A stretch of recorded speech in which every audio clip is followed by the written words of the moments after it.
Hezbollah का जो प्रमुख है हसन नसरल्लाह वो भी मारा गया है। ये आईडीएफ ने, इजराइल डिफेंस फोर्स ने दावा किया है। दुनिया को अब नहीं डरा पाएगा नसरल्लाह, आईडीएफ ने कहा है।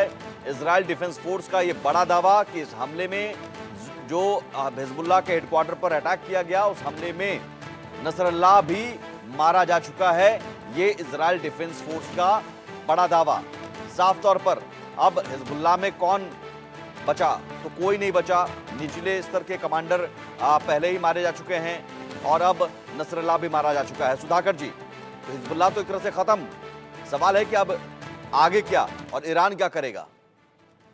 अब मेरे असेसमेंट के मुताबिक सुमित, मैं तो यही कहूंगा कि मिलिट्री ऑपरेशन ये जब तक ग्राउंड ऑफेंसिव नहीं होता है, ग्राउंड को मॉप अप नहीं करते हैं, सिक्योर नहीं करते हैं, तब तक इजराइल के जो 60-70 हजार जो डिस्प्लेस हो गए हैं, इनको सुरक्षित नहीं माना जाएगा।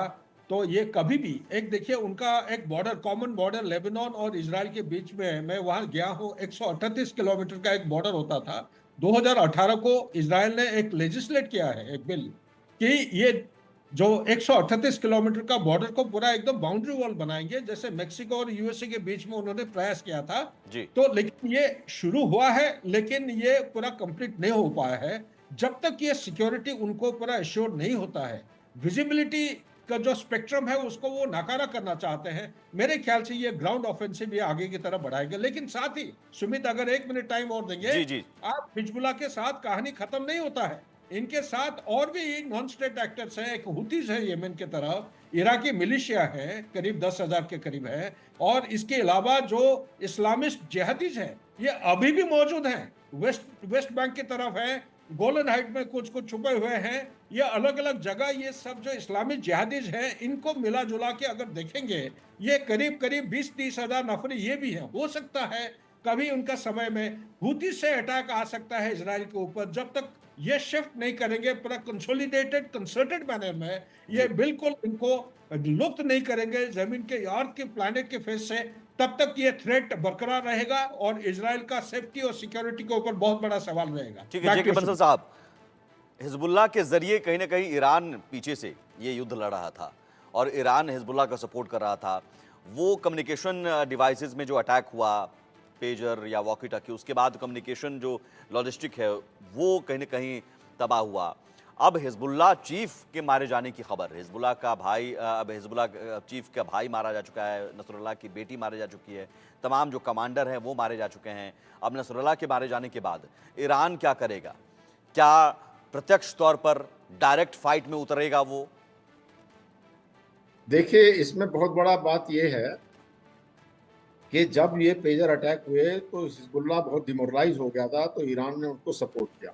उसके बाद में हिजबुल्लाह बराबर जो नसरल्लाह ये कह रहा था ईरान को कि आप अटैक करिए इसराइल के ऊपर में, लेकिन ईरान की कोई हिम्मत नहीं पड़ी। अब का जो सिनेरियो है, वो पोजीशन ऐसी है कि ईरान की फितरत है लड़ाई लड़ने की और एक क्योस मचाने की, अपने देश के अंदर में भी, बाहर भी, तो वो एक शांति की तरफ तो बढ़ेगा नहीं, खुद मर जाएगा, अपना ईरान खत्म हो जाएगा। लेकिन उसका, उसमें जो है, आपने पीछे ये रिपोर्ट पढ़ी होंगी और जो एक बहुत चल रहा था कि ईरान ने जो कॉन्टैक्ट किया है रशिया को और रशिया से मिसाइल्स और वेपन मांग रहा है, और वो एश्योरेंस चाहता है रशिया से कि वो कितना सपोर्ट करेगा।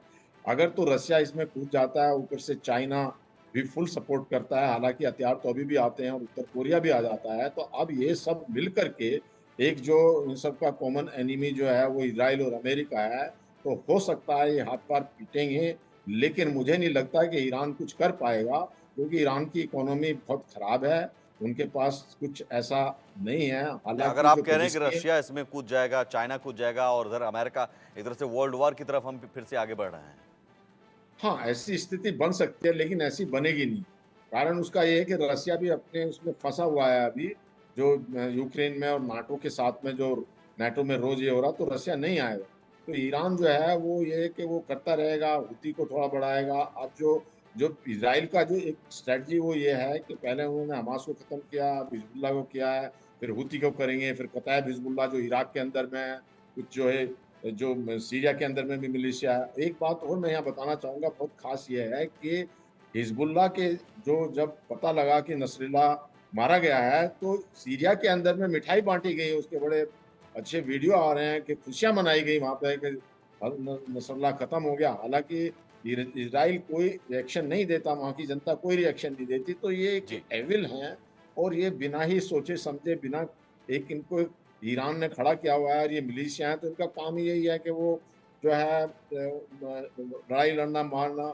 और जो जैसा कि बड़ा राइटली नेतन्याहू ने कहा है कि हिजबुल्लाह ने जो है लेबनान को हाईजैक कर लिया है, मतलब उनके ऊपर जो है उनको भी मरवा रहा है। और उसने ये बोल दिया साफ साफ कि यहाँ की जनता से हमें कोई दुश्मनी नहीं है और जो इनको खत्म। और दूसरी बात यह है कि अभी ईरान ने 40,000 सैनिक इधर उधर से इकट्ठा करके उनको रवाना किया था जो है लेबनान की तरफ को। जी। तो जो अभी ग्राउंड इन्वेजन की बात सोच रहा है इजराइल, तो वहां पे इस तरह का खतरा उनको फेस करना पड़ सकता है।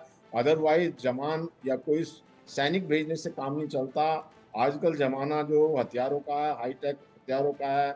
इजराइल के पास हाई टेक्नोलॉजी है, अमेरिका का सहारा उनके पास, और तो आर्टिफिशियल इंटेलिजेंस की सैटेलाइट है जिससे वो पता लगा लेते हैं कि कौन से जगह पे बम है, गैस निकलती है। तो उनके पास बहुत हाई टेक है। वो जो है ना, अभी ये समझिए कि काफी कुछ जो कमर टूट गई है हमास की, हिजबुल्लाह की भी टूट जाएगी और हुती भी धीरे से खत्म हो जाएगा और ईरान को भी ये छोड़ेंगे तो नहीं। क्या ये हालांकि सुधाकर जी क्या ये बात अब इसमें इस बात में दम है कि आपने कहा कि अभी चुनौती है, हुती है, इराकी मिलिशिया है, लेकिन हिजबुल्लाह की जिस तरह से कमर तोड़ी गई, इससे पहले हमास की, उन लोगों का भी मनोबल, उन संगठनों का भी मनोबल टूटेगा, उनमें एक खौफ पैदा हुआ है, या फिर वो उधर से अभी इजराइल को खतरा अभी बाकी है? देखिए, आपने बिल्कुल सही कहा, खतरा है और इनको कमर टूटेगी, खौफ भी है। पर मैंने बोला ना कि ये जितने भी मिलिशिया हैं जो टेररिस्ट हैं, इनका फितरत लड़ना है और इनकी एग्जिस्टेंस लड़ने के ऊपर है। तो ये नहीं देखते कि वो बस इनको तो मरना है, अपना जो है वो सेल्फ डिस्ट्रक्शन करना है। हम्म। अगर ये लड़ाई बंद कर देंगे तो इनको सपोर्ट कहाँ से मिलेगी? तो ईरान तो इनको पॉपअप, वो तो इनके ईरान के एक तरह से सैनिक हैं, उनकी आर्म्स हैं, तो इनकी एग्जिस्टेंस इसके ऊपर डिपेंड करती है। या तो ये अपने मतलब लड़ाई में मारे जाएंगे, नहीं तो अगर ये लड़ाई नहीं लड़ेंगे तो करेंगे क्या? हो ये आप ये देखिए, सोचने की बात यह है। तो इसलिए भले ही ये खत्म हो जाएंगे, नहीं तो अब अगर आप देखें लेबनान की और हिजबुल्लाह की ताकत, और जो कई बार कंपेरिजन आए हैं, टीवी पे भी आए हैं, ये कि जो हिजबुल्लाह ठीक है। डज नॉट स्टैंड एनीवेयर, जो जहाँ तक इजराइल के सामने। जी। इजराइल की जो जो सेना है वो 11th है और जो हिजबुल्लाह की है वो 120th है उनके पास में वर्ल्ड के अंदर में। तो इनकी कोई औकात ही नहीं है। फिर भी जानते हुए भी अभी जैसे हमास ने अपने सुसाइड करके खुद भी अपने आप को खत्म कर लिया, वहाँ की जनता को भी मार दिया।